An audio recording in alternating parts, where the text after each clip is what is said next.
안녕하세요, 유유자동입니다. 제가 오늘 어디를 가고 있냐면요, 자전거를 수술 맡기려고 자전거 병원에 가고 있습니다. 네, 여러분 아시다시피 제가 상당히 어필해서 고생을 하지 않습니까?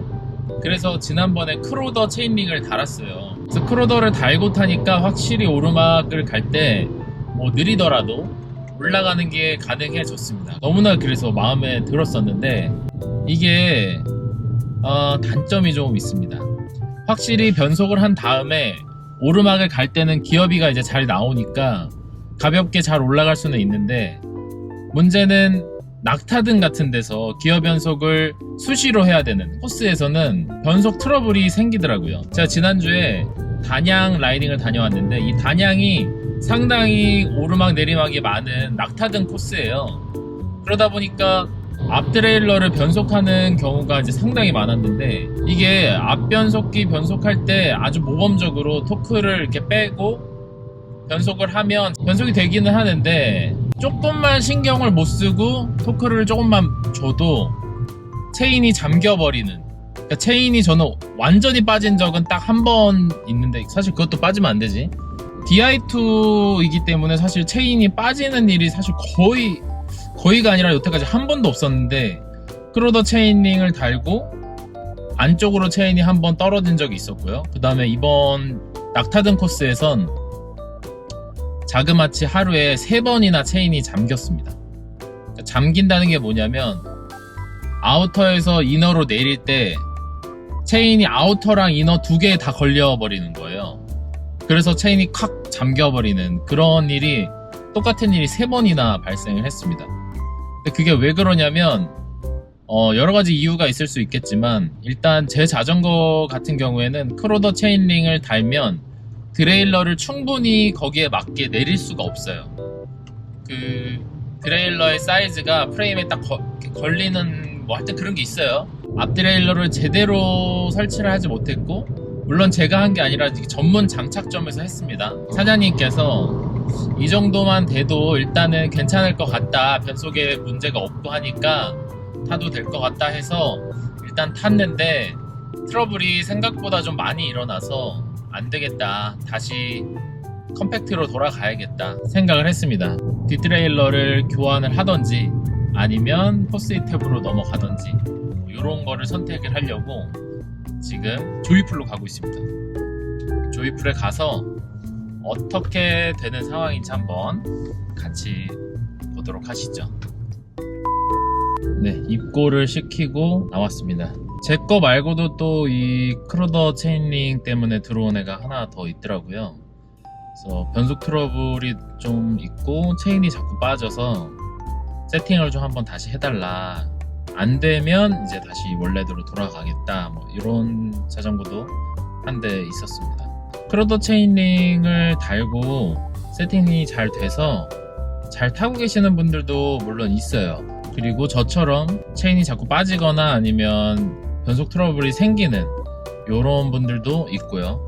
자전거마다 조금 다른 것 같아요. 그래서 이거는 구입을 하실 때 반드시 장착점에 가서 되는지 여부를 확인을 하고 그 다음에 다시는 게 좋을 것 같아요.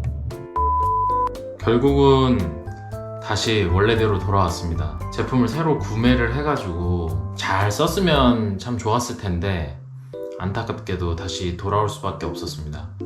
분명히 말씀드리는 거는, 이 크로더 체인링 같은 경우에는 이게 잘 맞는 자전거가 있고 아닌 자전거가 있어요. 그래서 그거를 조금 객관적으로 좀 판단을 할 필요가 있습니다. 그래서 크로더 장착점에 가서 장착을 하게 되면 양심적으로 그분이 이거는 좀 맞지 않아서 좀 안 하는 게 낫겠다 이렇게 판단을 해줄 수 있는 그런 샵에서 장착을 하시는 게 맞을 것 같아요. 저 같은 경우에 지금 이 크로더 체인링을 장착을 하는 장착점에 가서 장착을 했고, 거기서도 사전에 알려줬습니다.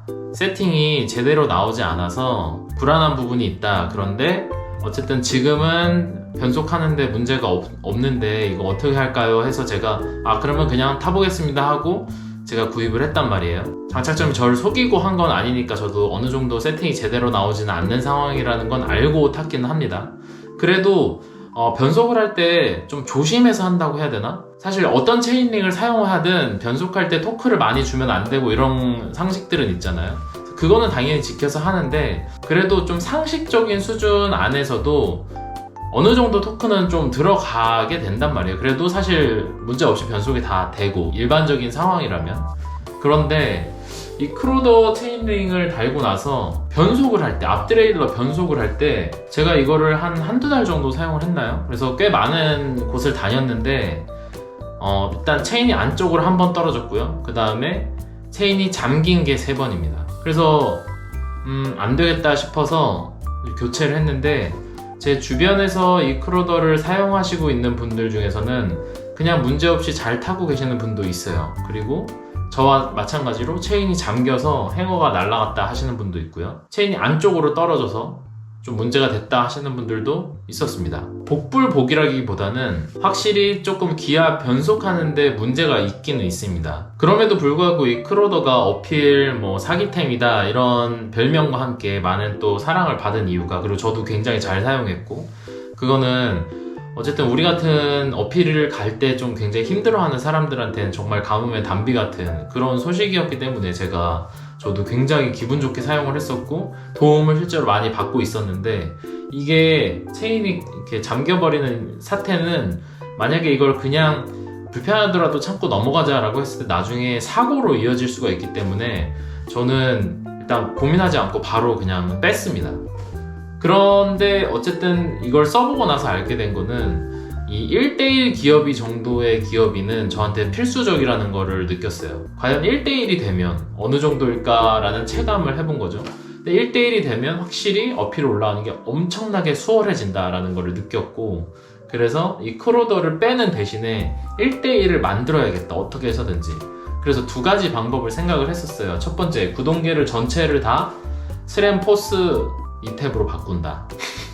포스 2탭은 애초에 앞에가 작게 나오는 게 있어요. 그리고 뒤에가 크게 나오고, 그래서 1대1도 나오고 제가 알기로는 1대1 그 이상도 만들 수 있다라고 알고 있는데, 포스 2탭이나 하여튼 그 스램의 신형 구동계로 아예 다 바꿔버리는 방법이 있었는데, 일단 그거는 당연히 딱 듣기만 해도 알겠죠? 돈이 많이 듭니다. 구동계를 전체를 다 갈아야 되고 스프라켓이나 체인까지도 다 바꿔야 되죠. 왜냐면 12단이니까 그건. 그렇게 될 바에는 사실상 거의 기변을 하는 그런 느낌의 방법이었기 때문에 하고 싶은 마음은 좀 있었지만 참았습니다. 그리고 2번째 방법은 뒷드레일러를 울테그라로 바꾸는 거예요. 지금 제가 이 듀라에스를 사용하고 있었는데, 구형이죠. 9070 Di2를 사용하고 있었는데, 이 듀라에스에는 34T까지 지원을 하는 구동계가 없어요. 그러니까 신형이든 구형이든 다 합쳐서. 제가 가진 거는 숏 짧은 버전이라서 진짜 어거지로 30T까지밖에 낼 수가 없는 상황이었어요. 그래서 이걸 긴 거를 하려고 하니 듀라에이스는 없어서 어쩔 수 없이 울테그라로 선택을 했습니다. 울테그라로 넘어가게 되면 엄청나게 긴 케이지를 사용을 할 수가 있어요. 그렇게 되면 저게 길어지면서 스프라켓을 늘릴 수가 있는 거죠. 그럼 스프라켓을 34T까지 11, 34를 사용을 해서 여기 34, 여기도 34, 그래서 1대1 기어비를 쓸 수 있는 거죠. 사실상 이 1대1 기어비는 정말 극심한 난이도의 어필에서만 사용하게 되는 거기 때문에 울테그라 GS 타입으로 바꾸면서 1대1 기어비를 결국 실현을 해내긴 했습니다. 이 크루더 체인링은 맞는 자전거였다면 정말 잘 사용을 했을 텐데 조금 아쉬운 마음이 들고, 안타깝게도 이거는 저는 더 이상 사용을 할 수 없어서 방출을 결정을 했습니다. 그렇게 되면 드레일러랑 스프라켓만 교체를 하면 되는 상황이어서 그렇게 했습니다. 최소 비용으로 1대1 기어비를 만든 거죠. 사실 진즉 이렇게 했으면 좋았을 텐데, 사실 이 방법을 그전에도 알고 있음에도 사용을 안 했던 게, 다른 게 다 9070 듀라에이스 구동계인데 뒤에만 울테그라를 달면 깔이 안 맞으니까 그냥 체인링을 바꾸자 해서 크루더 체인링을 사용을 한 건데 안타깝게 됐습니다. 여러분도 어필이 정말 힘들다, 그래서 지금 뭔가 방법을 써야겠다, 그래서 다른 유튜버 분들이 올려주신 영상 보고 크루더 체인링 나도 해봐야지 라고 하신 분들은 조금 그 장착점에 가서 제대로 한번 알아보시고 그 다음에 구입하시는 걸 추천드리고, 그리고 가능하다면 크로더 같이 그런 서드파티 제품을 쓰기 전에 시마노 구동기를 사용하시거나 아니면 스램을 사용하시고 계시면 그냥 거기서 나오는 거에서 1대1 기어비를 만들 수 있는 방법을 선택을 하시는 게 사실 베스트긴 해요. 근데 돈이 좀 더 들기 때문에 이제 우리가 이런 차선책을 쓰는 건데 자칫 위험해질 수가 있으니까 이건 조금 신중하게 생각을 하시고 선택을 하시는 게 맞을 것 같습니다. 저는 어쨌든 다음 주말에 화학산을 가야 되기 때문에 가기 전에 1대1이 나와서 화학산을 갈 수가 있을 것 같습니다. 아무튼 여러분 이제 로라의 시즌이 시작이 되잖아요. 로라의 시즌임과 동시에 우리에게 시즌 오프가 아니고 기변의 계절이자 드래곤볼의 계절이 왔습니다. 시즌 중에는 자전거를 매일 타야 되니까 하지 못했던 여러 가지 부품 업그레이드나 아니면 기변, 저도 한 1월달 정도에 분해 정비를 한번 받으면 좋을 것 같습니다. 아무튼 오늘은 좀 안 좋은 리뷰가 돼서 안타깝게 생각하는데 다음엔 더 좋은 리뷰로 인사드리도록 하겠습니다. 감사합니다. 유유자덕이었습니다.